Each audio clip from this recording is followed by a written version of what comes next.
and welcome to my channel. It's now the end of week 3 of the Hogwarts house battle, so I am a little bit late with submitting my kind of like video for the challenge for this week. It has been kind of a crazy week, non-stop work and things like that, so I've been very busy, so this is very last minute, so hopefully I get it in on time and hopefully I will get the points for Hufflepuff.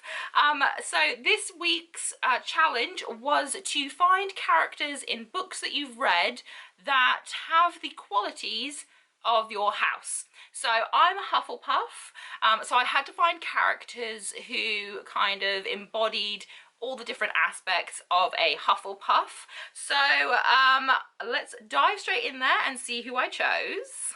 First up, for loyalty, I chose Morrigan Crow from the Tales of Morrigan Crow by Jessica Townsend. This is actually the second book in the series. This is Wondersmith. The first book is called Nevermore, where you're introduced to Morrigan. I feel that she embodies loyalty a lot of the time because she is very loyal to her newfound friends. She wants to kind of impress her kind of mentor, and she is very loyal to her friends. So I think, yeah, Morrigan counts for loyalty. For hard work, I chose Fletcher from the Summoner series by Taran Mataru. I absolutely adore this series, and Fletcher just is kind of hard work. Like, he works so hard because he comes from absolutely nothing. He didn't even know he was a summoner. He's then kind of thrown into this world he knows nothing about, and he has to work harder than everyone else to kind of prove his worth, not only to his peers but to his kind of teachers, things like that, and to everyone around him who thinks that he's nothing. So I just feel like Fletcher embodies hard work. For dedication, and this might seem like an odd choice, but I chose Nick Malakoff from the Illuminae Files from Gemina. This is by Amy Kaufman and Jay Kristoff. I highly recommend this series. It will destroy you, but it is worth it.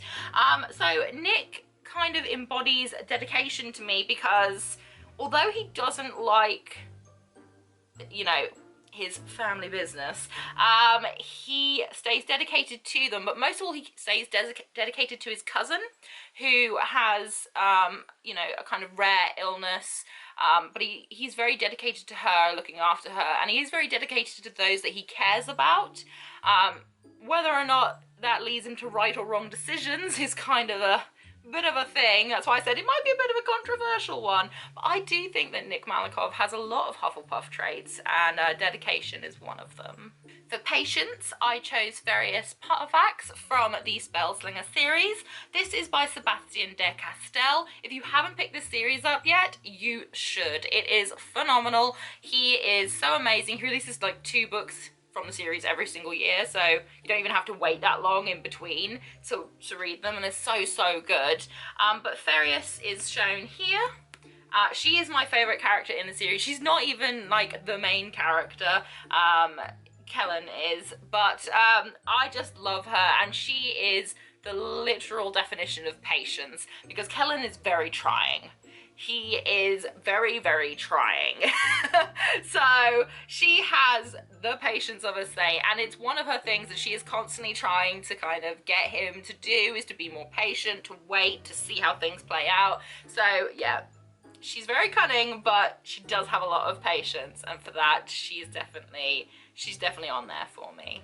And last but not least, again, it might be a little bit of a controversial one, but for fair play, I chose T from The Bone Witch. This is by Rin Chapeko.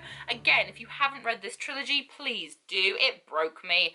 I do have a vlog a few videos back where I'm absolutely sobbing from this. It is so good, and I will now forever pick up anything that Rin Chapeko writes because this is so gorgeous. But T is the main character in this. I don't want to give too much away, but I think she definitely believes in fair play. She believes that people are equal, should be treated equally, and people should not be getting kind of messed over and treated unfairly. So she is definitely all about that fair play, and she's definitely about making sure that people get justice. And that was it. Those were the characters that I chose to represent the different aspects of Hufflepuffs. If you took part in this challenge, let me know down below. I'd love to see what everyone else's characters were, and the kind of different things that they chose for them. Whatever you're doing for the rest of the day, I hope you have a fantastic one ahead of you, and I hope that I get to see you again very, very soon. Bye!